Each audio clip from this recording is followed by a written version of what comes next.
Hey, my name is Robert Faison. I'll be presenting my action project for LIBS 200, brought to you by North Carolina A&T. And the topic for my project was helping the homeless. So right now, I'm a resident of Charlotte, North Carolina. That's in Mecklenburg County, and it's one of the fastest growing cities in the nation. It recently ranked 15th on the most populous cities in the United States, passing San Francisco and Indianapolis. The growth has been going on for the past few years. It's due to a number of things, but it's mostly economic factors. So considering the economic growth that Charlotte has experienced, it's sad to say that there's a growing social problem of homelessness. Right now, there's a shortage of tens of thousands of affordable homes, and the county reports that there are about 3,683 homeless individuals in total.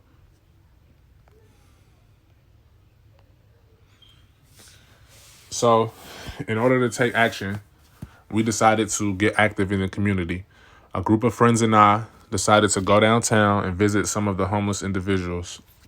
We decided to pass out pizzas and waters, as well as some sanitation supplies for the current pandemic we're in.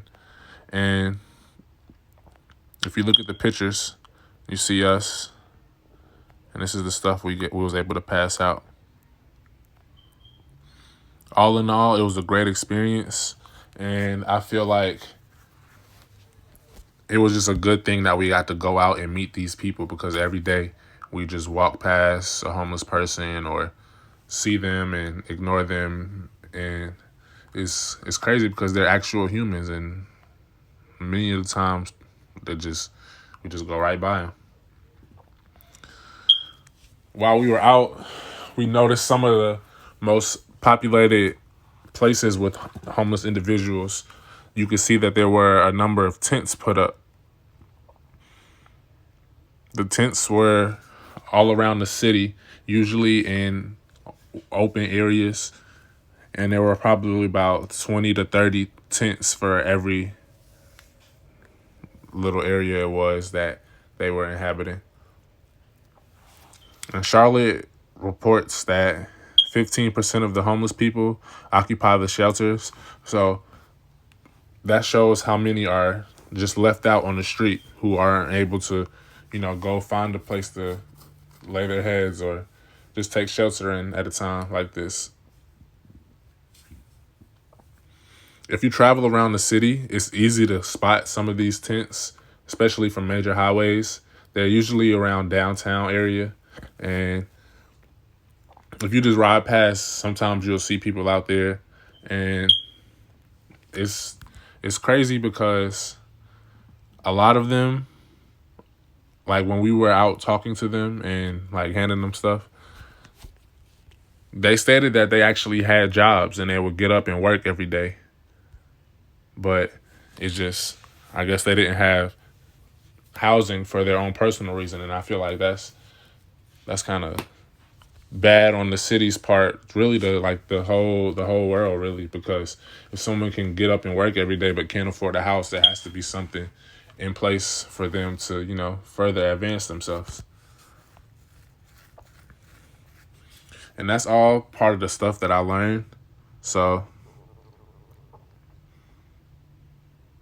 yeah, as I stated, a lot of their incomes weren't high enough to pay for the increasing living rates here in Charlotte.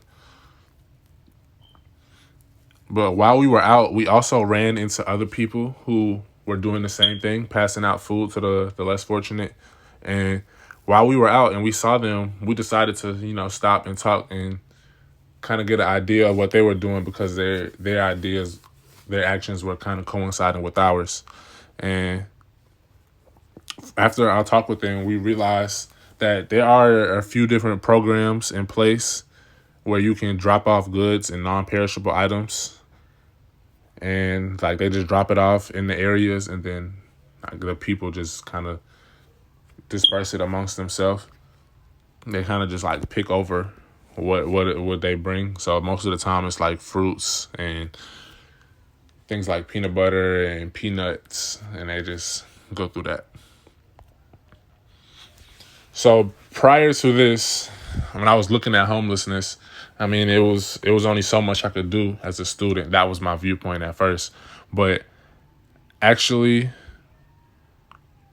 it doesn't really take a lot of money or a lot of resources to go out and like just lend out a hand. There's also a lot of community programs in place. These things like soup kitchens and like how I discussed earlier, the other groups of people who were just outposted with their cooking grills or skillets and preparing foods for the individuals who were homeless. And it makes you realize that like even the smallest thing that you could take for granted, you can take it to someone who's homeless, and it might make a very large difference in their day, or like how they just everything. And so after I was out and about in the community and helping others, I really saw the importance of interdisciplinary studies.